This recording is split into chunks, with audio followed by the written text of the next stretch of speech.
கிழக்கு நியூஸ் நேயர்களுக்கு வணக்கம். மும்பை இந்தியன்ஸோட ஜெயிச்சு சரித்திரம் படைக்குமா சிஎஸ்கே அப்படின்னு நானும் ஷியாமும் போன ப்ரீ அனாலிசிஸ்ல பேசியிருந்தோம். சரித்திரம் படைச்சிட்டாங்க. ஷியாம் இருக்காரு. வணக்கம் ஷியாம். வணக்கம் சார். போன வீடியோ வந்துட்டு ஏதோ ஒரு விசுத்தனமா ஆரம்பிச்சோம். ஜெயிக்கிறது தோக்கிறது தோக்கிறது ஜெயிக்கிறதுன்னு ஜெயிச்சிட்டாங்க. Proper win. ஆக்சுவலா வந்து முதல் வாட்டி 5 வருஷத்துல சிஎஸ்கேல தோனி இல்ல, மும்பைல ரோஹித் இல்ல. வழக்கமா இன்ஜுரி இருந்தா கூட யாராவது ஒருத்தர் அந்த டீம்ல இருப்பாங்க. முதல் டைம் 2 பேருமே இல்லாத ஒரு மேட்ச் 2 பிரான்ச்சைஸ் நடக்குது. அதுல வந்து ஒருத்தர் வந்து ஒரு தூக்கி போட்டு அந்த நம்ம சொல்லுவாங்க பாத்தீங்களா, அந்த தூக்கி போட்டு மிதிக்கிறதுன்னு சொல்லுவாங்க பாத்தீங்களா, அந்த மாதிரி. அதாவது போன முறை குஜராத்துக்கு மும்பை பண்ணதை இந்த முறை மும்பைக்கு இவங்க பண்ணிட்டு போயிருக்காங்க. இந்த பழைய படத்தெல்லாம் பாத்தீங்கன்னா, இந்த ஒரு படத்துல வந்து ராமநாதன் குத்திக்கிட்டே போவார் தெரியுமா, லைனா டிஷி குத்திக்கிட்டே போவார். அந்த மாதிரி இவங்க இப்படி குத்துற திருப்பி அவனும் அதை குத்திட்டு போயிருக்காங்க. அந்த மாதிரி வந்து மேட்ச் இருக்கு. இல்ல வார்த்தையே கிடையாது. இதுல வந்து ஆண்டது கிரிக்கெட்டா இல்ல வெறும் கறிக்கட்டையா அந்த மாதிரி வச்சு மொத்தமா வந்து அங்க வந்து நீங்க வந்து விசில் வந்து ஓங்கி அடிச்சிருக்காங்க. Fullest credit to CSK batters. சஞ்சுவோட செஞ்சுரி டெஃபினெட்லி குட் பார்ட், அது நான் ஒத்துக்கிறேன். ஆனால் வந்து மும்பைக்கு வந்து நல்ல பேட்டிங் லைனப். ஸோ பவுலிங் வந்து அதுக்கு ஈக்குவலாக இருந்தால் தான் நம்மளால ஜெயிக்க முடியும். அக்கீல் ஹுசைனோட பார்ட் இந்த மேட்ச்ல எப்படி இருந்தது சொல்லுங்களேன் சார். ஆக்சுவலா வந்து இப்போ வந்து என்ன ஐடியானா, ஃபர்ஸ்ட் அண்ட் ஃபார்மோஸ்ட் டாஸ் ஜெயிச்சுட்டு எதுக்கு மும்பை சேசிங் பண்றாங்கன்னு தெரியல. உங்களுக்கு பேட்டிங் தான் உங்களுக்கு ஸ்ட்ராங் ஃபோர்ட்டு. டாஸ் ஜெயிச்சுட்டு எதுக்கு போலிங் பண்றாங்க இது தெரியவே தெரியல. இது point number 1. Point number 2, Sanju Samson மட்டும்தான் சிஎஸ்கே அடிச்சாரு. மற்ற எல்லா விக்கெட்டையும் தூக்கி எடுத்துருந்தீங்க, விச் இஸ் குட் திங். ஆனா கடைசி ஓவர் சஞ்சு சாம்சன் அகேன்ஸ்டா ஒரு எக்ஸ்பீரியன்ஸ் கேம்பைனர் போடணுமா இல்ல 2வது மேட்ச் ஆடுற ஒரு பையனை போடணுமா தெரியாது. பாயிண்ட் நம்பர் 3, வில் ஜாக்ஸ் இன்னைக்கு வந்து அவைலபிளா இருக்கும் போது உங்களுக்கு ரோஹித் சர்மா இல்லைங்கிற போது டாப்ல வந்து ஹெவியா வந்து குவிண்டன் டிகாகோட ஒரு இன்டர்நேஷனல் கேரக்டரை வச்சு வில் ஜாக்ஸோட ஓப்பனிங் ஆரம்பிச்சு டவுன்ல ஒரு இந்தியன் ஹீட்டரை வச்சிருந்தா பிரச்சனையே கிடையாது. உங்களுக்கு வந்து ஷெர்ஃபேன் ரூத்தர்ஃபோர்டு வந்து ஓகே, அவர் வந்து ஃபாஸ்ட் அடிப்பாரு, ஸ்பின்னு கொஞ்சம் ஸ்ட்ரகிள் பண்ணுவான்னு தெரியும். சிஎஸ்கேல 2 ஸ்பின்னர்ஸ் ஆடுறாங்க, ஸோ தேவை கிடையாதுன்னு சொல்லிட்டு போயிருக்கலாம். அப்படி இருந்தும் வில் ஜாக்ஸை வைக்காம தானிஷ் மாலேவான்னு ஒரு சின்ன பையனுக்கு மறுபடியும் சான்ஸ் கொடுத்து ஏன் வந்து நம்ம வந்து அவனுடைய கான்ஃபிடன்ஸை குறைச்சோம். ஹர்திக் பாண்டியாவோட ஓவர் கான்ஃபிடன்ஸ் நினைக்கிறேன் சார். இது ஹர்திக் பாண்டியாவா இல்ல ஹர்திக் தாண்டியாவான்னு தெரியல. அவர் இஷ்டத்துக்கு வந்து தாண்டி அடிப்பாங்க பாத்தீங்களா, அந்த மாதிரி ஒரு குச்சி மேல அடிச்சா இன்னொரு குச்சி கீழே அடிப்பாங்க பாத்தீங்களா தாண்டியா. அந்த மாதிரி ஒரு மேட்ச் மேல அடிச்சா இன்னொரு மேட்ச் கீழே அப்படியே பாதாளத்துல அடிச்சு விட்டுறாரு. இல்ல என்னன்னே தெரியல.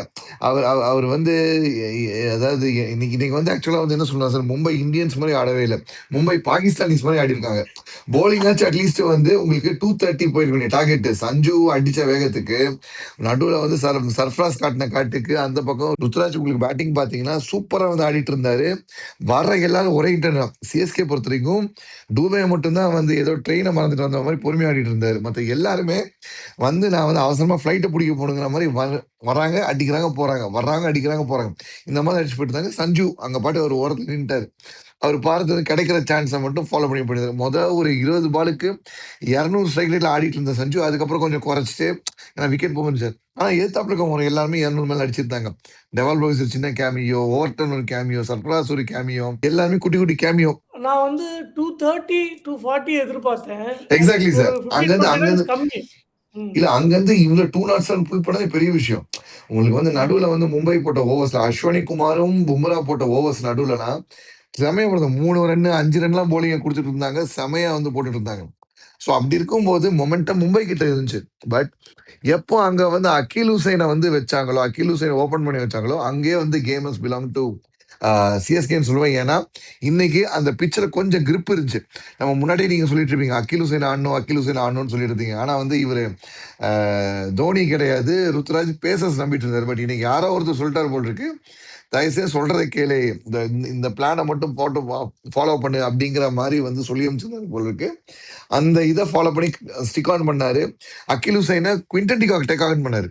நான் ரொம்ப எதிர்பார்த்தது Quinton de Kock versus Akeal Hosein match. 5 தடவை விக்கெட் எடுத்திருந்தாரு அக்கீல் ஹுசைன் முன்னாடி, ஏத்த மாதிரி 6ம் அடிச்சாரு. பட் இந்த முறை என்னன்னு பாத்தீங்கன்னா வந்து அப்படியே அந்த ஆப்போசிட்ல யாரு வந்தாலும் வந்து சூப்பரா விக்கெட் எடுத்தாரு. இன்னைக்கு பிச்சர் கிரிப் இருந்துச்சு.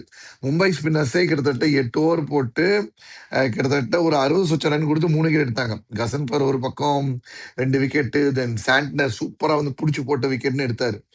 மும்பை ஸ்பின்னர்ஸ்க்கே இங்க வரும்போது இங்க ஸ்பின்னர்ஸ் போட்டா சொல்லவா வேணுங்கிற மாதிரி இந்த பிச்சில் லென்த்ல கரெக்டா போட்டு முடிச்சிட்டாங்க. Over over and out it's like என்ன சொல்றது, இதுல வந்து கேம்ல மும்பை இருந்தாங்க. இந்த எல்லாம் சொல்றவே அந்த அந்த போலிங்லாச்சும் கொஞ்சம் தூரம் இருந்தாங்க. எந்த மாதிரி விஷயத்துல டெவால் புர்விஸ்க்கு அந்த ட்ராப் செட் பண்ணி அவுட் பண்ணும்போது இருந்தாங்க.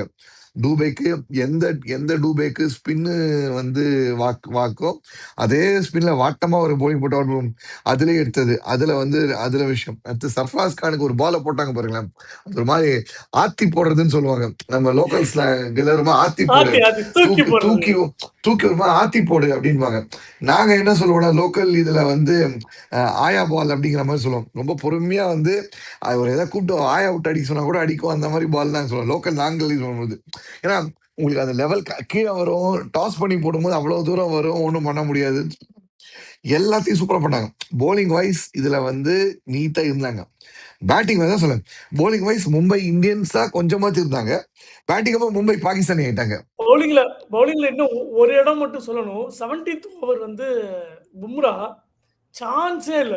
கம்ப்ளீட்டா அப்படியே நிப்பாட்டினாரு. ஆனா, நீங்க போன தடவையே சொன்னீங்க. பும்ரா நல்லா போட்டாக்க, பும்ராவ நிறுத்திப்பாங்க.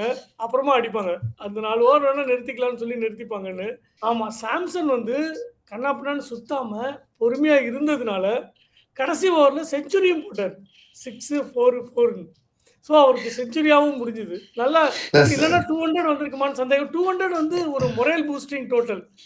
எக்ஸாக்ட்லி எப்பயும் போல சார், 200 கையில எக்ஸாக்ட்லி இருந்ததுன்னா சார். தைரியமா போடலாம் அப்படின்னு. இவன் வந்து சாம் சன்ல சார், சாம் டன் ஆயிட்டு இருக்கிறாரு. எப்ப பார்த்தாலும் அவர் வந்து அடிச்சா ஒண்ணு டன். இதான் சென்னை, அதாவது மும்பைக்கு அகேன்ஸ்டா சென்னை பிளேயர் ஒருத்தர் 100 அடிக்கிறது தான் ஃபர்ஸ்ட் டைம் நினைக்கிறேன். இத்தனை வருஷம் ஐபிஎல்ல முதல் டன்னை ஒரு சிஎஸ்கேக்கு அகேன்ஸ்டா ஒரு பிளேயர் அடிக்கணுங்கிறதுக்கு சாம்சங் வரைக்கும் வெயிட் பண்ணியிருக்கு. அதுக்கு இந்த மாதிரி அடிக்கிறது கடவுளோட அனுகிரகம் தேவைங்கிறதெல்லாம் அவர் போய் ஒரு 2 நாள் முன்னாடி சச்சினை வேற போய் பார்த்து வந்துட்டாரு. இப்போ வந்து சச்சின் வந்து மும்பைக்கு மென்டாரா? மும்பை இதை கண்டிப்பா சொல்லுவீங்கன்னு நினைச்சேன். இல்ல சார், இப்ப சச்சின் வந்து மும்பைக்கு மென்டரா இல்ல வந்து சென்னைக்கு மென்டரா, சாம்சனுக்கு மென்டரான்னு தெரியல. போய் வீட்டுல போய் பார்த்துட்டு வந்தாரு. அவர் ஆல்ரெடி T20 வேர்ல்டு கப் போய் சொன்னாரு. கிட்டத்தட்ட வந்து நான் என் டீம்ல செலக்ட் ஆகாத போது ஒருத்தர் தான் எனக்கு ஃபோன் பண்ணி பேசிட்டு இருந்தாரு. அந்த ஒருத்தர் சச்சின் சொன்னாரு. நடுவில் கொஞ்சம் ரன் வராமல் இருந்துச்சு. ஹைதராபாத்ல வந்து ஏதோ தூக்கி ஒரு சின்ன பால் அடிச்சு அவுட் ஆனாரு. ஏன்னா ஹைதராபாத் கேம் ஜெயிக்க வேண்டியது. நான் எப்படி சென்னை வந்து ஹைதராபாத் மேட்சும் ஜெயிச்சு இந்த மாதிரி ஜெயிச்சு டாப் 4ல 3rd பிளேஸ் இருக்க வேண்டிய டீம் இப்போ 5th வந்திருக்காங்க. இப்போ என்ன இந்த ஒத்தப்படையில் இருக்க மாதிரி இப்போ 5 வந்திருக்காங்க. இப்போ அது பண்ணிருக்க வேண்டிய டீம். ஸோ அங்கேருந்து அந்த ஒரு கையில் இருந்த கேமை விட்டதுக்கு அப்புறமா வந்து ஒரு மொரால் பூஸ்டர் தேவைங்கிறதுக்காக சச்சின் போய் மீட் பண்ணாரு. மீட் பண்ணி வந்து ஆஸ் யூஷுவல் ரெக்கார்ட் தெரியும். இதே மும்பைல தான் வந்து முதல்ல அவர் அந்த இங்கிலாந்துக்கு அகேன்ஸ்டா அந்த ஒரு செஞ்சுரி அடிச்சார். ஐ மீன் இங்கிலாந்து அகேன்ஸ்டா ஒரு சூப்பரான நாக் அடிச்சார் T20 வேர்ல்டு கப்ல. செஞ்சுரி நாக் அதுவும் வேர்ல்டு கப் ஆடினாரு. அதுலயாச்சும் ஒரு சான்ஸ் கொடுத்தாரு.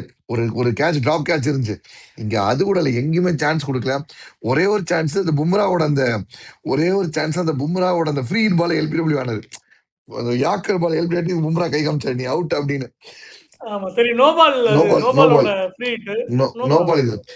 இது என்ன விஷயமா இருந்தா சார், இப்போ வந்து வழக்கமா வந்து மத்த டீம்ல 100 அடிக்கிறாங்க போறாங்க, மத்த பிளேயர்ல 100 அடிக்கிறாங்க போறாங்கன்னா, ஒரு ஆப்போனன்ட் டீம் வந்து சும்மா கை தட்டிட்டு போறத விட இல்ல வந்து லைட்டா அப்ரிஷியேட் பண்ணி தான் போவாங்க. சும்மா பட் இவர் அடிச்சதுக்கு அந்த பக்கம் வந்து திலக் வர்மா ஆரம்பிச்சு, சூரியகுமார் யாதவ் ஆரம்பிச்சு, ஜஸ்பிரீத் பும்ரா ஆரம்பிச்சு எல்லாருமே அப்ரிஷியேட் பண்ணிட்டு போனாங்க. பிகாஸ் சாம்சங் எவ்வளவு எஃபர்ட்டா போட்டிருக்காங்க, போயிருக்காங்க, வந்திருக்கான்னு சொல்லி தெரியும்.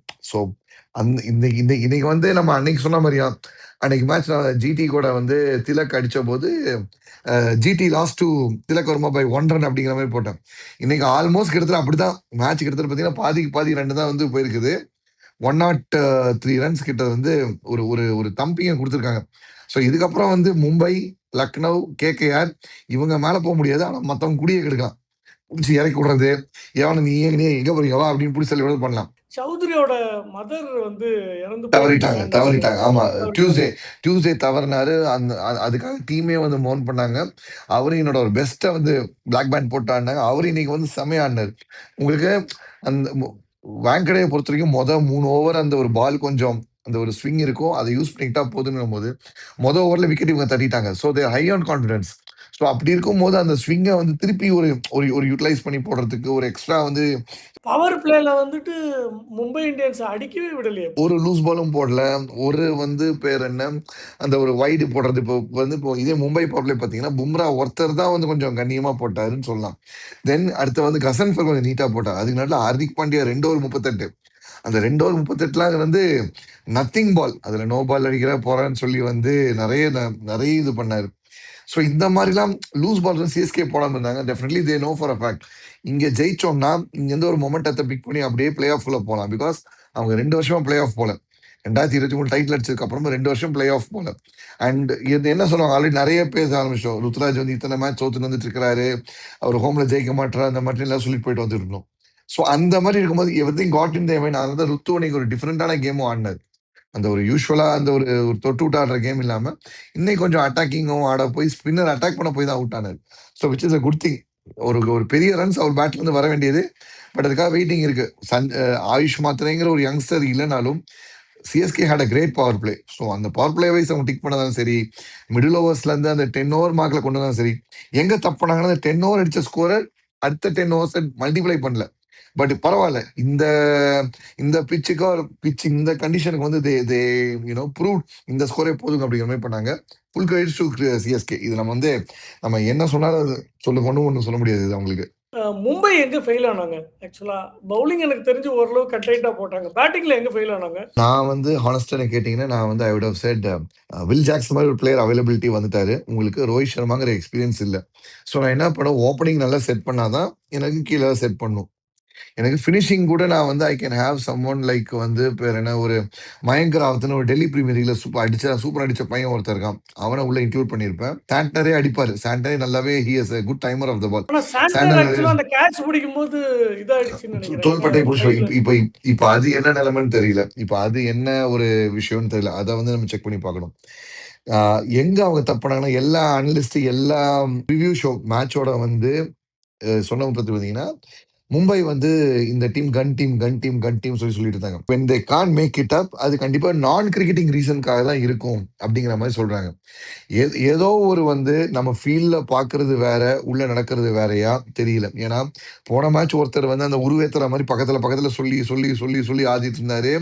அந்த விஷயத்த மத்த பிளேயர்ஸுக்கு யாருமே சொல்ல, திலக் வர்மாக்கு மட்டும் சொல்லிட்டு இருந்தாரு, வேற யாருக்கும் சொல்ல. நீங்க வந்து போலிங் பாத்தீங்கன்னா தெரியும். போன மேட்ச் குஜராத் டைம் வந்து திலக் வர்மா ஆடும்போது திலக் வர்மா கிட்ட மட்டும் தான் சொல்லிட்டு இருந்தாரு. அதுக்கப்புறம் அவர் போய் அவுட் ஆயிட்டு உட்காந்தும்போது அடுத்த வர பேட்ஸ்மேன் கிட்ட அந்த மாதிரி சொல்லுவாருன்னு பார்த்தா அந்த மாதிரி சொல்லவே இல்லை. அது ஒரு பண்ணிட்டு இருந்தாரா? இது ஒரு விஷயம்.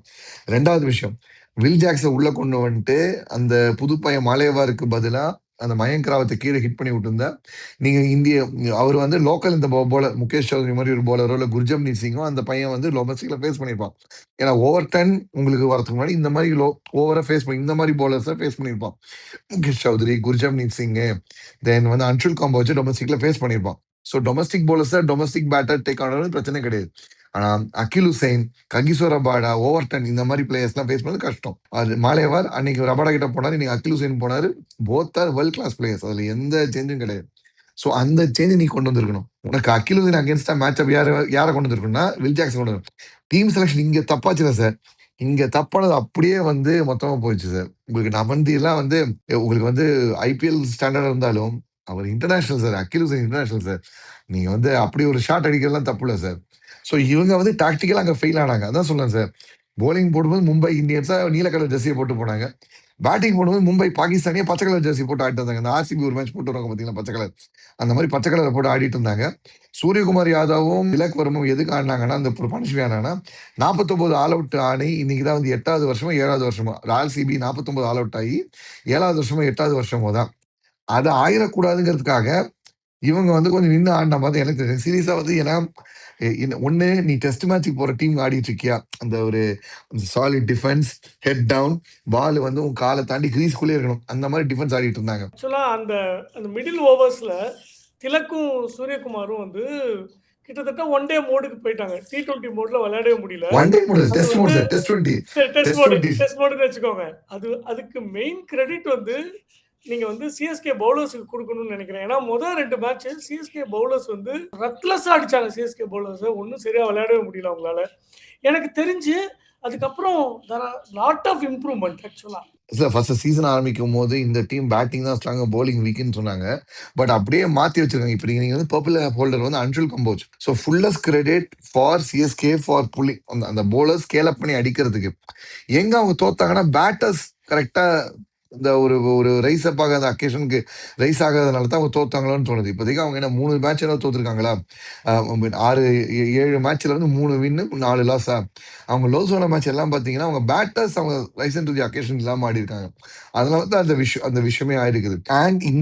இந்த மேட்ச் பர்ட்டிகுலர் மேட்ச் பொறுத்தவரைக்கும், அந்த டீம் அவ்வளோ மொமெண்டத்தோட வருது. ஒரு டீம் அடிச்சுட்டு வருது. இவங்க வந்து ஓவர் கான்ஃபிடன்ஸ்ல வந்தாங்களோ, மும்பை வந்து ஒரு மாரி ஓவர் கான்ஃபிடென்ட்டா அப்ரோச் பண்ணாங்களோ மாரியும் தோணுது.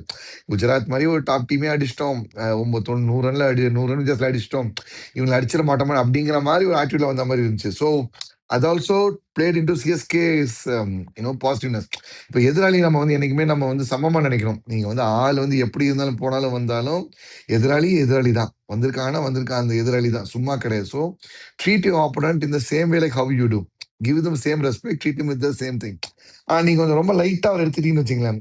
எப்பா சும்மா இவங்க என்ன இவனுக்கு தானப்பா ஈஸி ஜெயிச்ச மேட்ச்சே, கையில ஜெயிச்ச மேட்ச்சே தோத்துட்டு வந்தாங்கன்னு பார்த்தீங்கன்னா, அங்க மிஸ் ஆன 10 ரன்னையும் சேர்த்து உன்னுடைய போன மேட்ச் டிஃபரன்ஸையும் சேர்த்து இங்க அடிச்சு குடுத்துட்டு போயிருக்காங்க. அங்க மிஸ் ஆனது 10 ரன்னு. இவனுக்கு போன மேட்ச் அடிச்சது 99 ரன். 2 சேர்த்து 103 ரன்ல அடிச்சு முடிச்சிருக்காங்க. எந்த பாலும் 6 போடுற அடிக்கிற பால் போடவே இல்ல. மும்பைல நெறைய 6 ஹிட்டர்ஸ் இருக்காங்க. ஆனா எந்த பாலும் 6 ஹிட்டிங் பால் போடவே இல்ல. ஓவர் டிகாக் அடிச்ச ஒரு 6ஓட நீங்க முன்னாடியே சொல்ற மாரி 100 100ல போடுவாருங்கிற மாரி 100 வந்து இறக்கி தான் போட்டாரு. அகில் ஹுசைனும் இறக்கி தான் போட்டாரு. அகில் ஹுசைன் எக்ஸ்ட்ரா ஆடினா 100 அஹமதுலேருந்து பெஸ்ட் எக்ஸ்ட்ராக்ட் பண்ணலாம். ஏன்னா 100 பொறுத்த வரைக்கும் யாராவது ஒருத்தங்க ஸ்க்ரூ பண்ணி விட்டா இவர் அந்த பெனிஃபிட்டை எடுத்துக்கிற ஒரு ஆளு. ஸோ அகில் ஹுசைன் டைட் பண்ணா இவர் பெனிஃபிட் எடுத்துக்கிறாரு. நீங்க நல்லா பாத்தீங்கன்னா 100 பெர்ஃபார்ம் பண்ண எல்லா மேட்ச்லும் ஆப்போசிட் அகில் ஹுசைன் இருப்பார். அகில் ஹுசைன் இல்லைன்னா இவரோட பெர்ஃபார்மன்ஸ் கம்மியாகும். ஸோ இப்போ இந்த ஸ்பின் பேர் கண்டுபிடிச்சிங்க. இந்த ஸ்பின் பேர் காம்போ இப்போ அவங்களுக்கு ஃபயர் ஆக வேண்டியது டெவால் பிரூவிஸ் அண்ட் வந்து மேத்யூ ஷாட். இந்த 2 பேர். ஏன்னா டெவால் பிரூவிஸ் வராரு, அந்த சின்ன நாக்கு போயிடுறாரு. எந்தெந்த மேட்ச்லலாம் சஞ்சு சாம்சன் நல்லா பெர்ஃபார்ம் பண்றாரோ, அந்த மேட்ச் எல்லாம் வந்துட்டு ஜெயிக்கிற லெவலுக்கு நம்ம வந்துரும், இல்ல ஜெயிச்சிடுறோம். ஆனா, அவருக்கு சப்போர்ட்டிவா பேட்டிங் டிபார்ட்மெண்ட் வந்து அந்த அளவு இல்லையோ இல்ல அப்படிங்கிறது எனக்கு இல்ல ஒரு இல்ல சந்தேகம். ஏன்னா, இல்ல இல்ல எல்லாருமே 20, 30, 20, 30ன்னு தான் அடிக்கிறாங்களே தவிர, அதுக்கு மேல யாராலயும் அடிக்கவே முடியல. அப்படியே போய் சார் நின்னுடுறோம். அவர் இ- அடிச்சா இ- தான் ஜெயிக்கிறோம் அப்படிங்கிற மாரி இருக்கும். அதான் சார் சாம்சன் அவர் வந்து சாம் 10 அடிச்சா மட்டும்தான் வந்து உண்டு. அங்க வந்து அந்த சாம் 10ன்னு கூட சொல்லலாம். 10 பேருக்கு சேர்த்து ஒருத்தர் அடிச்சா மாதிரி சொல்லலாம். ஏன்னா இன்னைக்கு பாத்தீங்கன்னா அந்த 207 ரன்ல 101 ரன் அவர் ஒருத்தர் தான். மிச்சம் 9 எக்ஸ்ட்ராஸ் 110. ஓகேங்களா? மிச்சம் 96 ரன் அடிக்கிறதுக்கு உங்களுக்கு 6 பிளேயர்ஸ் தேவைப்பட்டிருக்காங்க. Average of 16 run. 16 ரன் தான் உங்களுடைய மத்த ஆளுங்களும் அடிக்கிறாங்க. அதாவது உங்களுக்கு அந்த ஒரு சி ஆஃப் டிஃபரன்ஸ் இருக்கு. இன்னொரு யாரோ ஒருத்தர் 50 ரன் அடிச்சிருந்திருக்கு. இப்ப நம்ம வந்து அன்னைக்கு வந்து திலக் வர்மா கூட ஆடின அந்த கேம் பார்த்தோம். திலக் வர்மா கூட அட்லீஸ்ட் ஹர்திக் பாண்டியா சும்மா நின்னு கத்திக்கிட்டே இருந்தாரு. அட்லீஸ்ட் யாராவது ஒருத்தர் கத்திட்டு மோட்டிவேட்டாவது பண்ணுங்கடா. ஒரு எண்ணில் பாண்டர் மாத்திக்கிட்டே இருக்காங்க. இது சூப்பரா ஆரம்பிச்சாரு. சர்ஃப்ராஸ் கான் செம்ம ஹை ஆரம்பிச்ச கான்ஃபிடன்ஸ். அடுத்து பாத்தீங்கன்னா அந்த ஆத்தி போடுற பால விட்டு தூபே ஐயோ 6 சாமிடா 6 hitting of 6 6 hitter deputy commissioner of 6 ஹிட்டிங்னாரு. கிளீன் போல்ட் ஆயிட்டு போறாரு. என்ன ஏன் நினைச்சுக்கிறீங்க? ஒரு எண்டுல சாம்சன் வந்து சாம்சங் ஹோல்ட் பண்ணி நின்னுட்டாரு. இப்ப என்னன்னா சார் உங்களுக்கு வந்து தூபே வந்து வேர்ல்டு கப்ல இந்தியாவுக்கு one of the leading run scorer. T20 world cup leading run scorer. நல்ல ஃபார்ம்ல இருக்கிறவரு. அவர் எங்க ஃபார்ம தேடிட்டு இருக்காருன்னு தெரியல. சூரியகுமார் யாதவாச்சும் வந்து மொத மேட்ச் வந்தாரு, ஃபார்ம் ஆயிட்டாரு. இப்ப திலக் வந்து இந்த மேட்ச் போன மேட்ச் அடிச்சாரு, இந்த மேட்ச் விட்டாருன்னு சொல்லி சொல்லிட்டு போயிட்டு வந்துருக்கலாம். ஓகே. டூபே சூப்பர் ஃபார்ம்ல இருந்தாரு. டூபே ஃபர்ஸ்ட் சிஎஸ்கே மேல கோவம் வந்தது என்னன்னா சஞ்சுவும் டூபேயும் செம ஃபார்ம்ல இருந்தாங்க வேர்ல்டு கப்ல. எங்கடா ஃபார்மை தேடிட்டு இருக்கீங்க அப்படிங்கிற மாதிரி இருந்துச்சு. இதுல சஞ்சு கண்டுபிடிச்சிட்டாரு. டூபே இன்னும் ஃபார்மை வந்து தேடிட்டு இருக்கிறாரு. அது எங்கேயோ அந்த குஜராத்ல இருந்து பாம்பேக்கு ட்ரெயின்ல வந்தாரு. ட்ரெயின்ல மறந்து வச்சுட்டாரு வந்துட்டாரான்னு தெரியல. ட்ரெயின்ல அந்த பேகேஜ் வச்சுட்டு வந்துருவாங்க பார்த்தீங்களா, அந்த மாதிரி ஃபார்மை மறந்து வச்சுட்டு வந்துட்டாரான்னு தெரியல. அவர் ஃபார்மை தேடிட்டு இருக்காரு. ஸ்பின்னா தூபேக்கு அகேன்ஸ்ட் ஸ்பின் போடவே பயப்படுவாங்க. பட் தைரியமா ஸ்பின்னை டாஸ் பண்றாங்க. So you have visibility. இப்போ 7 மேட்ச் ஆடியாச்சு. எல்லா டீமும் ஆல்மோஸ்ட் 7 மேட்ச் ஆடிச்சு. மேல போறது யாரு, மிடில் நிக்க போறது யாரு, கீழே வர போறது யாரு தெளிவா தெரிஞ்சிருச்சு. இப்போ இந்த இதுதான் அடுத்த டைம்ல யாரோ கேள்வி. ஒருத்தர் கண்டினியூஸா ஜெயிப்போமா? பிளே ஆஃப்க்கு வந்து சார் இல்ல சார் இந்த இந்த மொமெண்டம் இந்த பிக்கப் ஆகுமா? இல்ல சார் இந்த வின் வந்து பயங்கரமா மொரால் பூஸ்ட் கொடுக்கும். பட் இதை ஓவர் கான்ஃபிடென்ட் அவங்க எடுத்துக்கூடாது. Take one game at time அப்படின்னு சொல்லுவாங்க பாத்தீங்களா. இதை நீங்க வந்து ரொம்ப அட்வான்டேஜ் எடுத்துக்கிட்டு அந்த தௌலத்து அந்த சென்னை ஸ்லாங்ஸ்ல வந்து ரொம்ப தௌலத்தா நாங்க வந்து அந்த மாதிரி ரொம்ப கேஷுவலா எடுத்துக்க முடியாது. ஏன்னா because now the challenge gets even more higher. ஏன்னா டாப் 2 டீம் கான்ஸ்டன்ட். டாப் உங்களுக்கு வந்து பஞ்சாப் கிங்ஸும் அவர் ஆர்சிபி அவர் ஆர்ஆர் வந்து கான்ஸ்டன்ட். இதுதான் அங்க 2 இடத்துக்கு 3 பேர் தான் போட்டி. பஞ்சாப் மேல நிக்கிறாங்க அன்டிஃபீட்டட். 6 கேம்ல யாரையும் அவனை வந்து சும்மா அசைச்சு கூட பார்க்கல. அவங்க நிக்கிறாங்க. Followed by RCB and RR 2 பேர் இருக்காங்க. இந்த 2 பேருக்குள்ள தான் மேல மேல மாறி மாறி அந்த மியூசிக்கல் சேர் நடத்திட்டு இருக்காங்க. Fine, done, dusted. ஆனா மிச்சம் இருக்கிற 2 ஸ்லாட்டுக்கு தான் நீங்க போட்டி போடுறது. அந்த மிச்சம் இருக்கிற 2 ஸ்லாட்டுக்கு அந்த மியூசிக்கல் சேர்ல பார்ட் ஆஃப் இருக்க ஆர்ஆரும் உள்ள இருக்கிறான். தென் திடீர்னு வந்து இப்போ மிச்சல் ஸ்டாக் திருப்பி உள்ள வரானாம். Mitchell Starc is back coming back for Delhi. Mitchell Starc வர டெல்லியும் ரெடியா இருக்காங்க. கீழே வந்து குஜராத்தும் இருக்காங்க. தென் நீங்களும் சென்னை இருக்கீங்க. ஸோ அந்த 2 அந்த அந்த ஒரு ஸ்லாட்டுக்கு இப்போ 3 வந்து இப்போ நம்ம வந்து ஆர்ஆரோ இல்லை டிசிஓன்னு ஃபிக்ஸ் பண்ணிட்டா கூட அந்த 4வது ஸ்லாட்டுக்கு தான் 3 டீம் மோத போறாங்க. அந்த ஒரு இடத்துக்கு 3 டீம் மியூசிக்கல் சேர் ஓட போறாங்க. இந்த 3 டீம் மியூசிக்கல் சேர் ஓடினாலும் கீழே இருக்க 3 டீம் அவங்களும் they can pull anyone down. நீங்க போற வா கீழே வா இந்த வடிவேலு வந்து ஒரு ஷேர் ஆட்டோ எங்க ஊருக்கு போறேன் தூக்கி போட்டு சேர்ல தூக்கி போட்டு போவாங்க பாத்தீங்களா, அந்த மாதிரி ஷேர் ஆட்டோல தூக்கி போட்டும் போவாங்க. ஸோ பார்ட்டி ஸ்பாய்லர்ஸா யார் இருக்க போறாங்க, யாரு வந்து இந்த குழம்புல இருந்து மேல போறாங்க தான் வரக்கூடிய நாட்கள் இந்த கேமை சுவாரஸ்யப்படுத்தும். ஸோ அது நம்ம காத்திருந்து பார்க்கணும். சிஎஸ்கே இந்த அப்ரோச் இந்த டெம்ப்ளேட் கூட போறது நல்லது. இதே அப்ரோச்ல வந்து அவங்க ஹேண்டில் பண்ணாங்கன்னா பிளே ஆஃப்குள்ள போறதுக்கு சான்ஸ் இருக்கு. பட் டாப் டு ஃபினிஷ் வாய்ப்பு இல்லை. ஏன்னா டாப் டு ஃபினிஷ் வேற லெவலா கேம் ஆடிட்டு இருக்காங்க. நேற்று ஆர்ஆர் முதல் கொண்டு பாருங்க 160 வச்சு தான் டார்கெட். அவனோட ஹோம்ல ஆடுறாங்க. ஒவ்வொரு பாலும் அந்த ஒரு ஃபயரோட ஆடுறாங்க. எனக்கு என்ன மிஸ் ஆகுதுன்னா இப்போ சிஎஸ்கேவும் சரி மும்பையும் சரி அந்த ஃபயர் மிஸ் ஆகுது. பழையபடி அந்த ஒரு ஃபயர் இருக்கும் பாத்தீங்களா, ஒரு ஃபயர் மிஸ் ஆகுது. இன்னைக்கு இவங்க ஃபயர் காமிச்சாங்க, போன மாதிரி ஜிடி கூட மும்பை ஃபயர் காமிச்சாங்க. ஆனா கான்ஸ்டன்டா அந்த ஃபயர் ஏன் காட்ட மாட்டாங்க, ஏன் கன்சிஸ்டா வர மாட்டேனுது, அதுதான் வந்து பெரிய விஷயமா இருக்கு. இந்த பக்கம் என்னடானா வந்து நல்லா அகில் ஹுசேன் உட்கார வச்சுட்டு மேத்யூ ஷாட்டை போட வச்சு கையில இருந்த மேட்ச் ஒருத்தர் விடுறாரு. இவன் என்னன்னு பார்த்தா இவன் போலிங் போடாம சின்ன பையனை போலிங் போட விட்டு அடி வாங்க வைக்கிறது. என்னையோ இந்த 2 பேருக்கு மதிப்பே இல்லையா அப்படிங்கிற மாதிரி வந்துருந்துச்சு. போன எபிசோட்ல கேட்ட மாதிரி நம்ம வந்து சரித்திரம் படைச்சிருக்கோம். நீங்க ப்ளூ ஷர்ட்டை கழட்டிட்டு வந்திருக்கீங்க. நான் அந்த ப்ளூ ஷர்ட்டை போட்டிருக்கேன். Let us sea the next. இல்ல சார், இது வந்து மும்பை இந்தியன்ஸ் மும்பை பாகிஸ்தானியா இருந்ததுனாலதான் பாகிஸ்தான் ரெஸ்டாரண்ட் தேடி பார்த்தேன், பச்சை கிடைக்கல. சரி மிலிட்டரி பஸ்ஸே போட்டுக்கலாம் அப்படின்னு சொல்லிட்டு தில் பாகிஸ்தான் வந்தாச்சு. வேற ஒண்ணும் கிடையாது சார். தேங்க்யூ ஷாப், தேங்க்யூ. நெக்ஸ்ட் அனாலிசிஸ்ல பார்ப்போம். தேங்க்யூ. கண்டிப்பா சார்.